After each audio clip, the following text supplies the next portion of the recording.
السلام علیکم dear reader and listeners, Urdu novels library میں آپ کا ڈھیر سارا ویلکم۔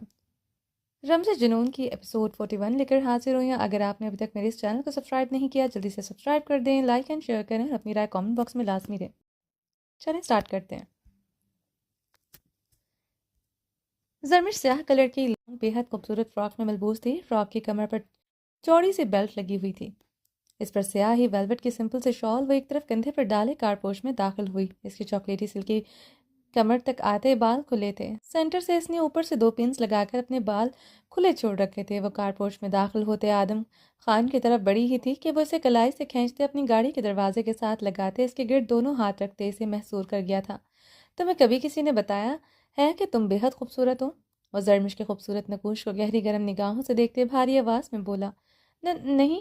زرمش آدم خان کی گہری نگاہوں پر پزل ہوئی تھی، گالوں میں سرخیاں کھلتی اس کے آرز تپتے کندھار کر گئی تھی۔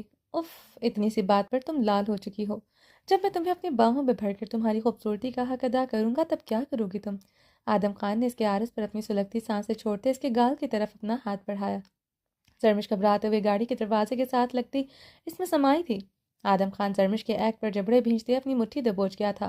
کل تم سے نکاح کروں گا، یہاں تم سے نکاح ہوگا، وہاں تم میرے ساتھ میرے پرائیویٹ جیٹ میں پرائیویٹ روم میں ہوگی۔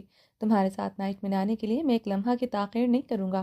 آسمان میں تمہارے ساتھ تمہیں اپنی باہوں میں لے کر قسمیں وعدے کھا کر ہمیشہ کے لیے تمہارا ہو جاؤں گا، مگر تمہیں بھی صرف میرا ہونا پڑے گا، صرف میرا۔ پھر تمہاری سانسوں پر ایک ہی نام رقص کرنا چاہیے، آدم خان کا۔ تمہاری آنکھوں میں ایک ہی انسان کا ڈر ہونا چاہیے، آدم خان کا۔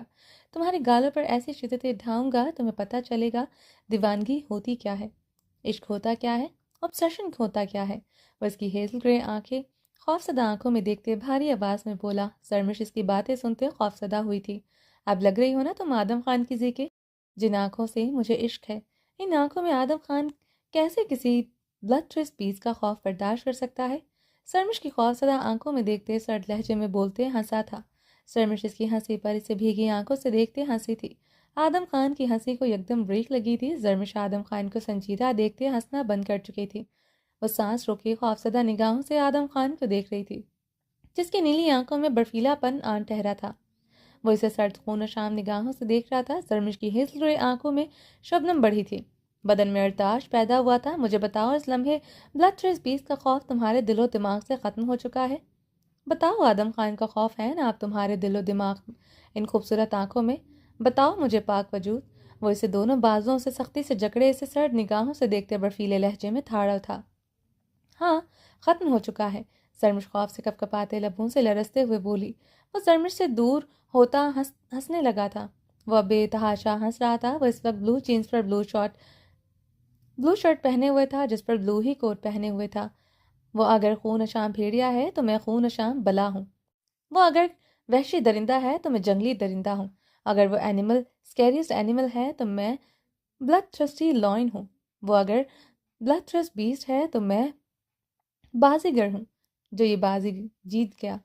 وہ میں بازیگر ہوں جو تمہیں جیت گیا، میں وہ بازیگر ہوں۔ وہ ہنستے ہوئے کارپورٹ سے کھلے آسمان کے نیچے باہیں پھیلائے کھڑا تھا۔ سرمش بھیگی آنکھوں سے سن ہوتے دماغ کے ساتھ اسے دیکھ رہی تھی۔ وہ بلڈ تھرسٹ بیس کے خوف سے کبھی نہیں نکل سکتی تھی، اسے آج بھی صرف اس کا ہی خوف تھا۔ وہ پور میں اسی کے خوف میں جکڑے کھڑی تھی۔ میں بازیگر ہوں جو آج تک کوئی جنگ نہیں ہارا، جیت ہمیشہ آدم خان کا مقدر بنی ہے، صرف میرا مقدر۔ وہ زرمش کی طرف دیکھتے اونچا اونچا ہنستے ہوئے بول رہا تھا۔ کل ہی آدم خان اپنی زندگی کی سب سے بڑی بازی کو جیت جائے گا، تمہیں جیت جائے گا، میرا پاک وجود تمہیں جیت جائے گا۔ وہ زرمش کی طرف انگشت شہادت کیے اونچا اونچا بولتے آسمان کی طرف چہرہ کیے آنکھیں موند گیا۔ آسمان سے گرتی برف اسے سفید کر رہی تھی۔ زرمش گاڑی کے دروازے میں سمائے سے بھیگی نگاہوں سے دیکھتے ہنس رہی تھی۔ وہ روئے یا ہنسے اسے کچھ سمجھ نہیں آ رہی تھی، مگر اس وحشی درندے سے چھٹکارا حاصل کرنے کے لیے وہ سب کچھ کر سکتی تھی۔ اس کا نجات دھندا صرف آدم خان تھا۔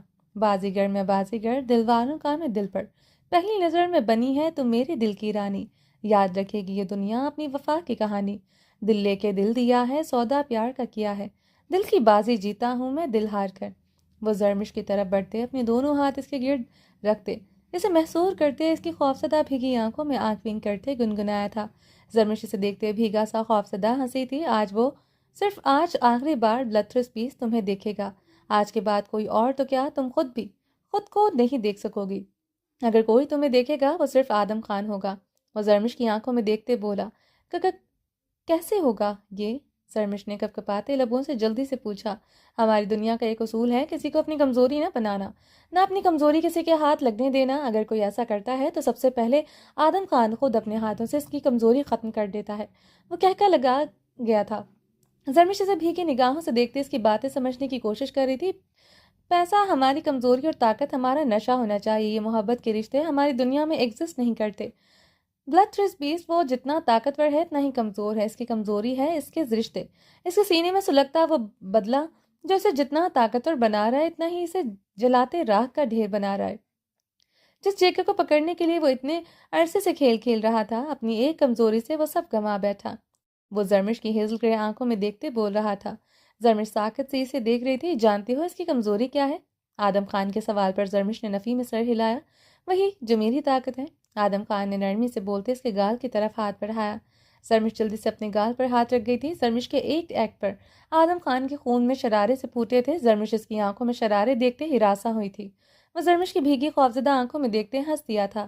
زرمش اس کے ہنسنے پر گہرا سا سانس لیتے ہنسی تھی۔ ان دونوں میں اس کی اتنی کمزوریاں میرے ہاتھ لگ چکی ہیں، وہ سمجھ ہی نہیں پا رہا تھا اس کے ساتھ کیا ہو رہا ہے۔ اسے گھما ڈالا ہے میں نے۔ وہ بیچارہ کسے بچائے، کیا کرے، اسے سمجھ نہیں آ رہا تھا۔ ازلان سکندر، شازمہ خان، رشنا خان، آدم خان اونچی آواز میں بولتے ہنسا تھا۔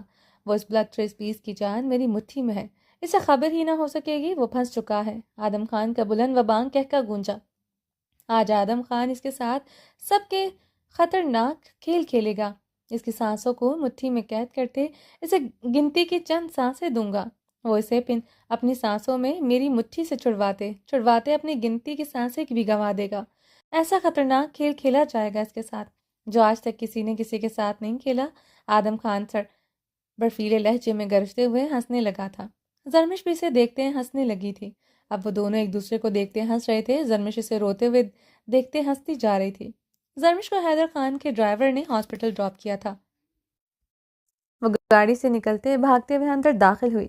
زرمش ہاسپٹل میں داخل ہوتے تیزی سے آریان خانزادہ کے آفس کی طرف بڑھ رہی تھی۔ اس کا سانس دھونکنے کی مانے چل رہا تھا۔ وہ اپنی منتشر ہوتی دھڑکنوں کو مٹھیوں میں جکڑے بھاگتے ہوئے بلڈ تھرس بیس کی پناہوں میں آج پہلی بار خود جا رہی تھی۔ آج آخری کھیل کھیلنا تھا۔ آدم خان نے کہا تھا اسے یہ سب کرنے کو۔ صرف آج وہ آخری بار اس وحشی درندے کا چہرہ دیکھ رہی تھی۔ آج وہ اس وحشی درندے اس بلڈ تھرس بیس سے خوفزدہ نہیں ہو کر اسے جیتنے نہیں دے سکتی تھی۔ اس کی سیاہ شال اس کے ایک کندھے پر لہرا رہی تھی۔ خوف سے اس کا بدن ارتعاش کی کیفیت میں تھا۔ آدم خان کیا کرنا چاہ رہا تھا اسے کچھ پتہ نہیں تھا، مگر اسے آدم خان پر مکمل بھروسہ تھا۔ وہ بھاگتے ہوئے ہاسپٹل کے آؤٹ ڈور میٹنگ ڈور سے ہال کے اندر داخل ہوتے بھاگتے ہوئے آریان خانزادہ کے آفس کی طرف بڑھی تھی۔ ریسپشن پر موجود شگفتہ اور مس نازیہ نے حیرت سے زرمش کو دیکھتے ایک دوسرے کی طرف معائنہ خیز نظروں سے دیکھا تھا۔ وہ بنا رکے بھاگتے ہوئے آریان خانزادہ کے کمرے کی طرف بڑھ رہی تھی۔ اپنے آفس میں چیئر پر بیٹھا آریان خانزادہ لیپ ٹاپ کی اسکرین پر اپنی سبز نگاہیں گاڑے ہوئے تھا۔ وہ بھاگتے ہوئے پاگلوں کی طرح کوریڈور سے آ رہی تھی۔ اب وہ بنا رکے اس کے آفس کی طرف بڑھ رہی تھی۔ آریان خانزادہ کے سبز آنکھوں میں وحشت سی اتری تھی۔ وہ آج خود اس کے پاس آ رہی تھی۔ وہ بھی اتنی بےتابی سے وہ زرمش کو دیکھتے اپنے جبڑے بھینچے ہوئے تھا۔ وہ اسی لمحے بنا دروازہ کھولتے اندر داخل ہوتے دروازہ بند کرتے اس سے ٹیک لگائے گہرے سانس لیتے۔ اب اسے دیکھ رہی تھی۔ آریان خانزادہ اس کی بے ترتیب سانسوں اور اس کے مہکے سے وجود کو دیکھتے کرسی سے ٹیک لگائے اپنی آنکھیں موند گیا تھا۔ وہ پھولتی سانسوں کے ساتھ اپنے سامنے بلڈ تھرس پیس کو بھیگی خوفزدہ نگاہوں سے دیکھے جا رہی تھی، جو بلیک جینز پر بلیک بٹنوں والی شرٹ پہنے ہوئے تھا، جس پر بلیک کوٹ پہنے ہوئے تھا۔ آریان خانزادہ اس کی خوف میں ڈوبی سانسوں کا رقص سنتے اپنی آنکھیں نیچے ہوئے تھا۔ کچھ تو تھا جو وہ جان نہیں پایا تھا۔ سامنے کھڑا نازک وجود اس سے کچھ تو چھپا رہا تھا۔ اتنا تو وہ جانتا تھا، وہ اتنی معصوم نہیں تھی جتنا وہ دکھتی تھی، مگر وہ یہ بھی جانتا تھا اس کا ڈر مقابل کے پور میں رچا بسا ہے۔ وہ کسی صورت اسے دغا نہیں کر سکتی تھی۔ یہ یقین اسے اس نازک وجود پر تھا اور بہت زیادہ تھا۔ وہ آنکھیں موندے مٹھیاں بھینچے اس کی بے ترتیب سانسوں کی آواز سن رہا تھا۔ شازمہ خان کو وہ خود رات میں بہت سیف جگہ پر منتقل کرایا تھا، جہاں بہت پاورفل سیکیورٹی تھی۔ شازمہ خان اس کی زندگی تھی۔ وہ شازمہ خان کو لے کر بہت حساس تھا۔ اب تک تو وہ کون تھا اس کی شناخت چھپی ہوئی تھی۔ اب جس کی آریان خانزادہ کے ساتھ دشمنی تھی وہ اس کی کمزوریوں سے مکمل واقفیت حاصل کر چکا تھا، اور یہی آریان خانزادہ کو پہلی مرتبہ پریشان کر گیا تھا۔ جازل اغیار لگا رہی کیا واقعی میں جے کے تھا؟ آریان خانزادہ کے دل و دماغ میں سوال اٹھتے، اس کی آنکھوں کی سرخی بڑھا چکے تھے۔ انڈر ورلڈ کا ڈون جے کے، مافیا کا سربراہ وہ جے کے جس سے بڑی بڑی دشمن بڑی بڑی طاقتیں پناہ مانگتی تھی، وہ کیسے اتنی آسانی سے اس کے سامنے آ سکتا تھا؟ کیا وہ صرف زرمش کے لیے آیا تھا یا فرنانڈس کی موت کا بدلہ لینے؟ وہ مٹھیاں دبوچے اپنی آنکھیں کھولے سامنے کھڑے وجود پر نگاہیں گاڑ گیا تھا۔ فرنانڈس جیسے کتے کی زندگی جے کے لیے کوئی معنی نہیں رکھ سکتی تھی، کیا سامنے کھڑا وجود جے کے لیے اتنی اہمیت رکھتا تھا؟ وہ اپنی جان گنوا بیٹھا یا جے کے اتنی آسانی سے اپنی جان گنوا بیٹھا؟ بیٹھو، آریان خانزادہ نے اسے خون شام نگاہوں سے دیکھتے برفیلے لہجے میں حکم دیا۔ وہ آہستگی سے اس کی طرف بڑھتے کرسی پر بیٹھ گئی تھی۔ آریان خانزادہ اس کے سامنے ٹیبل پر 3-4 فائل پٹکتے اپنا لیپ ٹاپ اس کے سامنے کیا۔ زرمش اپنی لرزاہٹ پر قابو پاتے فائل کھولتے لیپ ٹاپ پر ڈیٹا انٹر کرنے لگی۔ آریان خانزادہ کرسی سے ٹیک لگائے اس پر سرسک نگاہیں گاڑے ہوئے تھا۔ وہ لیپ ٹاپ پر نگاہیں گاڑے اپنی کپکپاتی انگلیاں لیپ ٹاپ کی پیڈ پر چلا رہی تھی۔ وہ جانتا تھا حیدر خان آج صبح صبح ناران کاغان کی طرف نکل گیا ہے۔ وہاں اس کے ایک ہوٹل میں آگ لگ چکی تھی جس کی وجہ سے اس کے کچھ ملازم جل گئے تھے۔ وہ شدید برف باری اور فرشتے کی خراب طبیعت کے باوجود اسے جانا پڑا تھا۔ وہ آج حیدر خان کے ڈرائیور کے ساتھ آئی تھی۔ وہ رات سے مقابل کی ایک ایک حرکت پر نظر رکھے ہوئے تھا۔ زرمش اور حیدر خان فرشتے کے نمبر وہ ٹریس کروا چکا تھا۔ 2 دن میں ایسا کیا ہوا کہ جو اسے نہیں پتا تھا؟ وہ سامنے بیٹھے وجود میں کچھ تو الگ محسوس کر رہا تھا۔ ایک رات کراچی کے ساحل سمندر پر گزاری تھی، دوسری رات اس نے شازمہ خان کے ساتھ گزارتے سامنے بیٹھے وجود پر لاپرواہی برتی تھی۔ آریان خانزادہ کرسی سے اٹھتے زرمش کی طرف بڑھتے اس کے قریب ٹیبل پر بیٹھا۔ لیپ ٹاپ کی پیڈ پر حرکت کرتی زرمش کی انگلیاں ایک لہجہ رکی تھی، دوسرے لمحے وہ اپنا کام کرنے لگی تھی۔ آریان خانزادہ نے اس کی جھکی گھنیری پلکوں کی کپکپاہٹ کو بغور دیکھتے اس کی انگلیوں کی کپکپاہٹ کو دیکھا تھا۔ کل رات کہاں تھی تم؟ آریان خانزادہ کے سوال پر زرمش ساکت ہوئی تھی، سانسیں تھمی تھی۔ وہ پتھر بنی لیپ ٹاپ کی اسکرین کو اب دیکھ رہی تھی۔ کیا ہوا؟ سانسیں کیوں رک گئی تمہاری؟ 3 بجے تک تم ہاسپٹل ہی تھی؟ آریان خانزادہ نے اس کی رکی سانسیں محسوس کرتے برفیلے لہجے میں سوال داغا۔ میں اپنی حویلی اپنے کمرے میں سو رہی تھی۔ زرمش نے آریان خانزادہ کی طرف دیکھتے ایک ہی سانس میں جواب دیا تو اس کے ایک ہی سانس میں بولنے پر کہکا لگا گیا تھا۔ میں سچ کہہ رہی ہوں۔ وہ اپنی ہل گرے آنکھیں اس کی سبز آنکھوں میں گاڑ گئی تھی۔ آریان خانزادہ کی سبز آنکھوں میں وحشت کی سرخی بڑھی تھی۔ وہ آج بنا کسی خوف و خطرے کے اس کی آنکھوں میں آنکھیں گاڑنے کی ناکام صحیح کر رہی تھی۔ وہ اس کی آنکھوں میں آنکھیں گاڑے اپنے ڈر پر قابو پا رہی تھی۔ آریان ٹیبل پر بیٹھے اس کے قریب ہوا۔ وہ رکتی ٹوٹتی سانسوں کے ساتھ اس کی سبز آنکھوں میں اسٹل دیکھتی جا رہی تھی۔ کل رات تو تم اپنی حویلی اپنے کمرے میں تھی، مگر آج رات تم میری حویلی میں ہوگی۔ آریان خانزادہ نے اس کی ہیزل گرے آنکھوں میں اپنی سبز آنکھیں گاڑتے ہوئے اس کے گالوں کو اپنی 2 انگلیوں سے میں بری طرح مسلا۔ کیا مطلب؟ زرمش کی سانسیں سینے میں اٹکی تھیں۔ مطلب یہ میرے ناپاک وجود، آج رات میری حویلی میں نے پارٹی رکھی ہے جس میں تم یہاں کے ہر ڈاکٹر کی طرح مدعو ہو۔ وہ اس کی زرد رنگت کو دیکھتے ٹیبل سے اٹھتے کرسی پر بیٹھتے مسکراتے ہوئے زرمش پر نگاہیں گاڑ گیا جو خوف زدہ سی سے زرد رنگت کے ساتھ دیکھ رہی تھی۔ میں نہیں آؤں گی، نہیں۔ وہ مقابل کی حویلی میں گزرے وہ اذیت بھرے خوفناک لمحات یاد کرتے اس کرسی سے بدک کر کھڑی ہوئی تھی۔ تمہیں انکار کرنے کا حق نہیں ہے، آریان خانزادہ سنجیدگی سے کہتے مسکرایا تھا۔ حق ہے، لالا نہیں آنے دیں گے، زرمش ٹوٹے لفظوں سے بولتے پیچھے کی جانب قدم بڑھانے لگی۔ کہاں ہے تمہارا لالا اس وقت؟ آریان خانزادہ نے اسے پیچھے کی جانب قدم بڑھاتے تپتے لہجے میں پوچھا۔ وہ حویلی میں بھابھی کے ساتھ، انہوں نے کہا تھا وہ مجھے آج جلدی لینے آئیں گے۔ وہ کپکپاتے لبوں سے جھوٹ بولتے اپنے قدموں کو پیچھے بڑھا رہی تھی۔ آریان خانزادہ اس کے جھوٹ پر بری طرح مشتعل ہوا تھا۔ رگوں میں بھڑکا خون اتنی تیزی سے بھڑکا تھا جیسے ابھی شریانوں میں پھٹ جائے گا۔ جھوٹ بول رہی ہو تم؟ آریان خانزادہ سلگتے لہجے میں غرایا۔ نہیں تو، زرمش نے کپکپاتے لبوں سے بولتی رخ پلٹے دروازے کا لاک کھولا ہی تھا کہ آریان خانزادہ چپڑے بھینچتے ہوئے کرسی سے اٹھتے ایک ہی جست میں اس کی طرف بڑھتے اس کی کلائی دبوچے ہوئے اسے صوفے پر پٹک گیا۔ حیدر خان کہاں ہے؟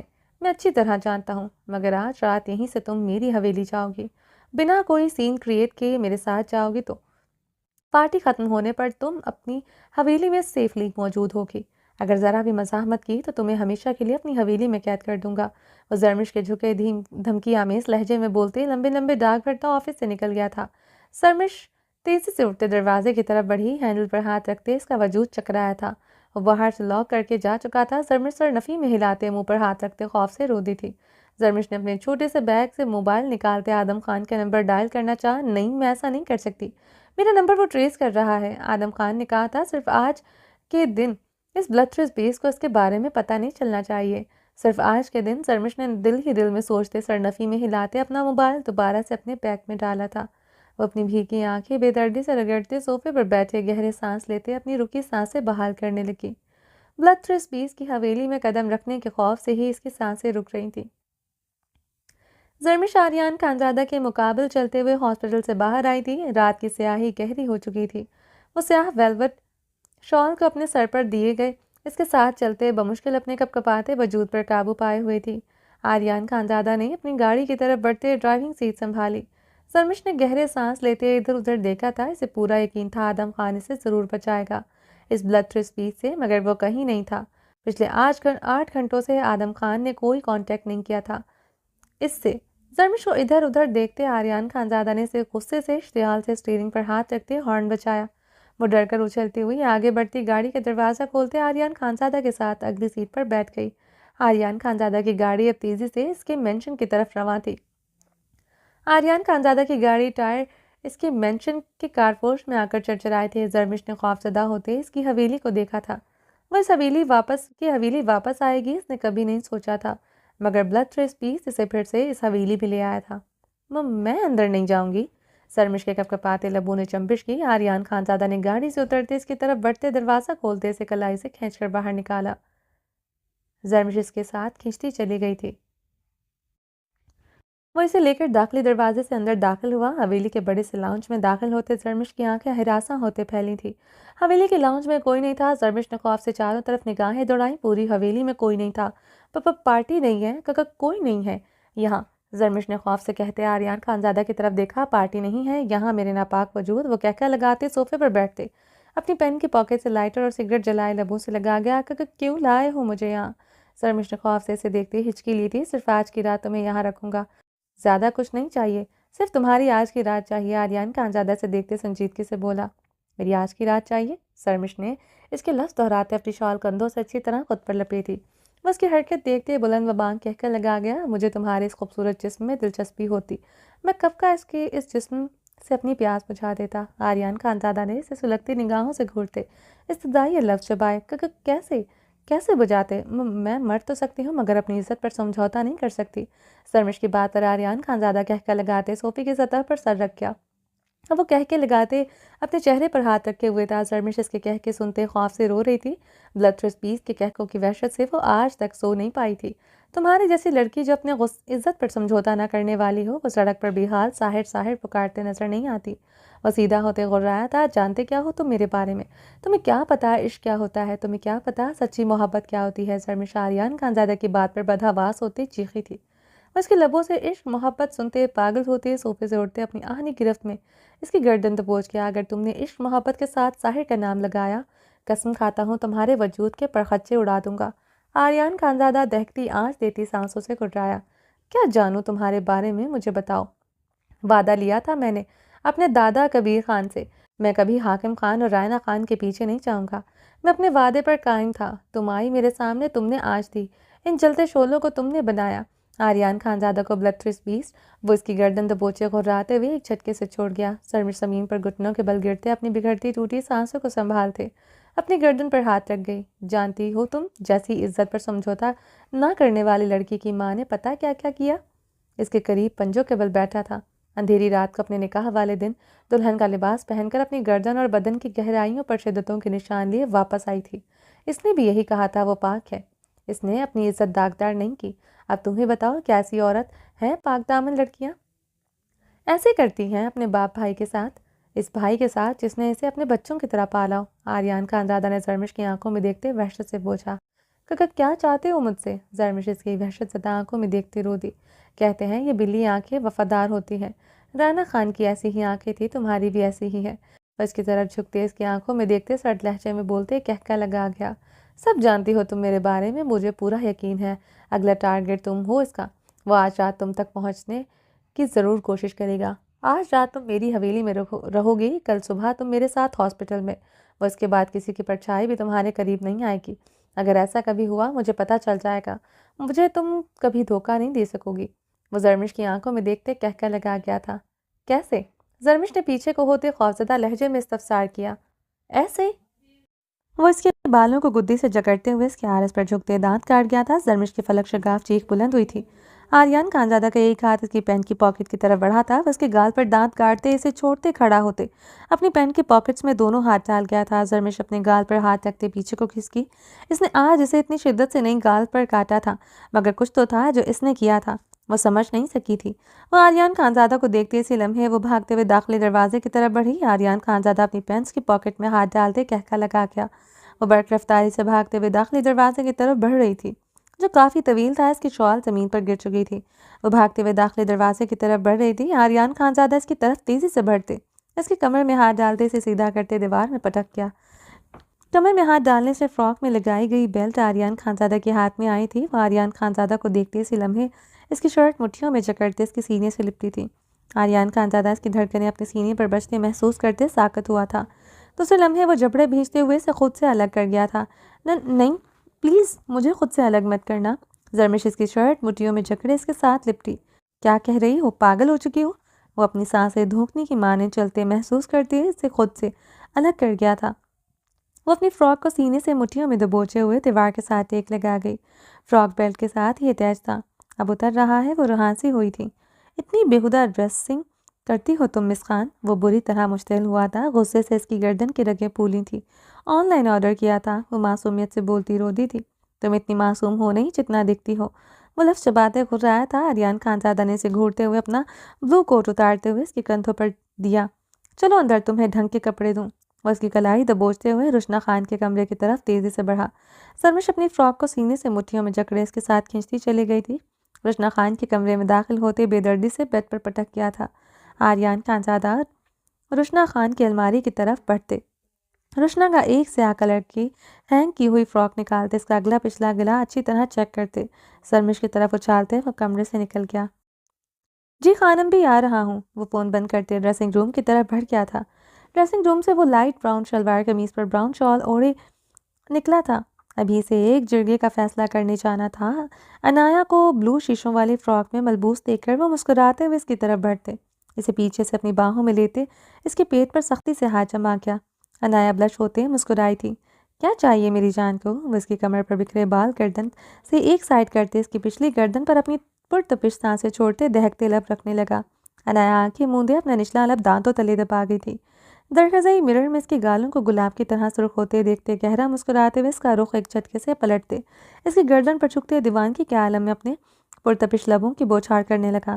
انایا اس کی شال مٹھیوں میں جکڑے سے سکتے ہوئے اس کی کمر کے گرد بازو حمائل کرتے سختی سے اس کے ساتھ لپٹ گئی۔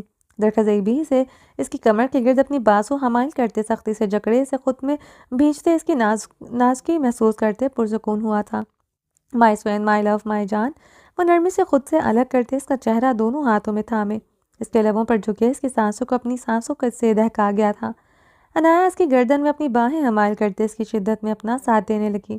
درخزئی خانزادہ یوں ہی اس کے ساتھ لپٹتے ہوئے بیڈ پر گرے اس پر مکمل حاوی ہوتا اس کے لبوں پر ظلم کر دھاتے اس کے بالوں میں انگلیاں پھنسا گیا تھا۔ درخزئی آزادی ملنے پر انایا نے گلابی ہوتے ہوئے اسے بے ترتیب سانسوں سے مخمور آواز میں پکارا۔ درخزئی خانزادہ مسکراتے ہوئے اس کی فراک کے اوپر سے ہوتے ہوئے اس کی پیٹ پر نرمی سے لب رکھتے اس کی بیلی بٹن کی جولری کو اپنے لبوں میں دبا گیا۔ انایا نے نچلا لب دانتوں تلے دباتے سسکی بھری تھی۔ درخزئی اس کی بیلی بٹن پر اپنی سلگتے لب رکھتے اوپر کی جانب آتے فراک کے اوپر سے ہی اس کے دل کے مقام پر سختی سے لب رکھ گیا۔ انایا نے درخزئی خانزادہ کی آنکھوں میں دیکھتے ہوئے اس کی شال گردن سے اتاری تھی۔ درخزئی ہنستے ہوئے اس کی ناک کے ٹپ پر اپنی لب رکھ گیا تھا۔ انایا سرخ ہوتی اس کی شرٹ کے بٹن آہستگی سے کھول رہی تھی۔ کیا ارادے ہیں میری جان کے؟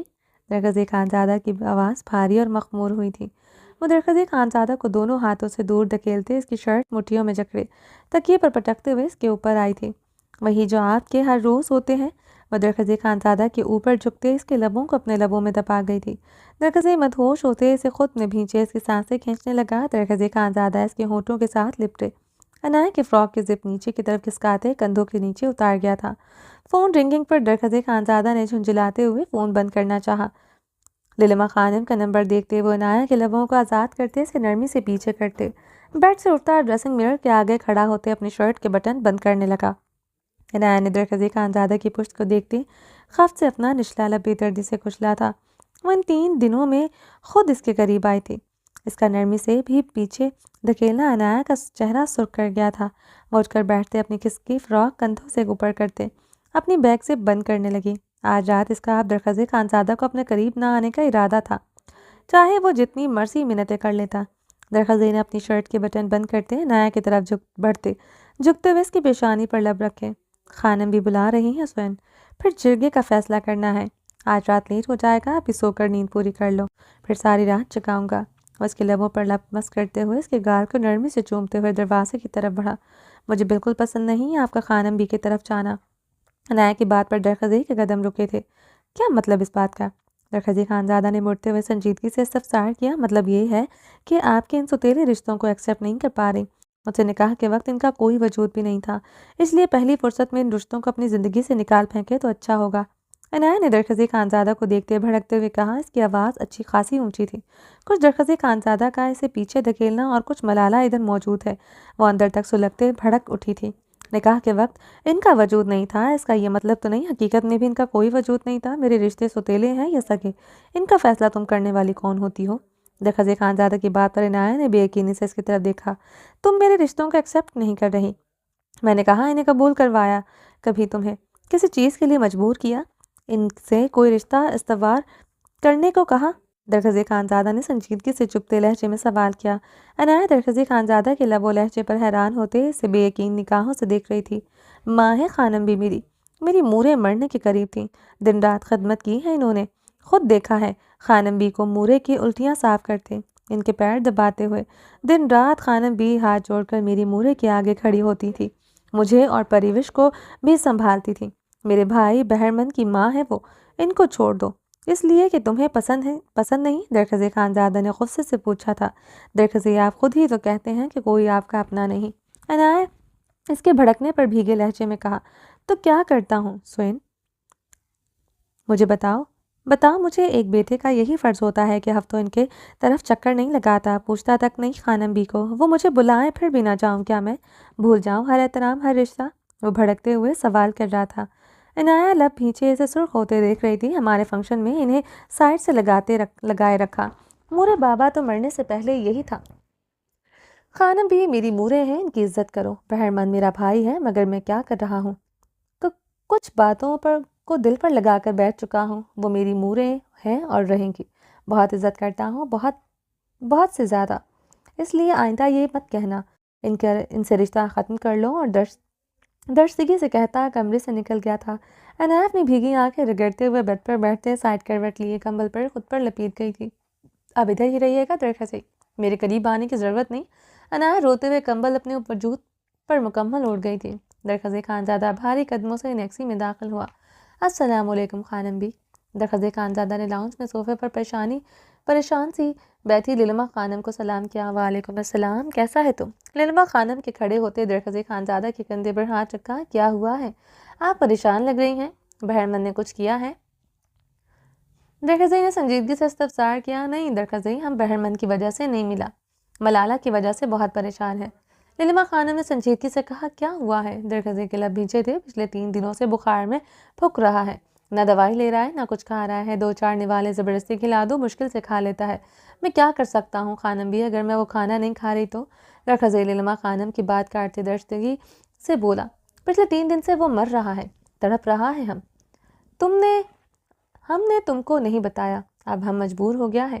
کیا چاہتا ہے کہ اس کو زندہ دفن کر دیں ہم، یا پھر اس کا گلا گھونٹیں؟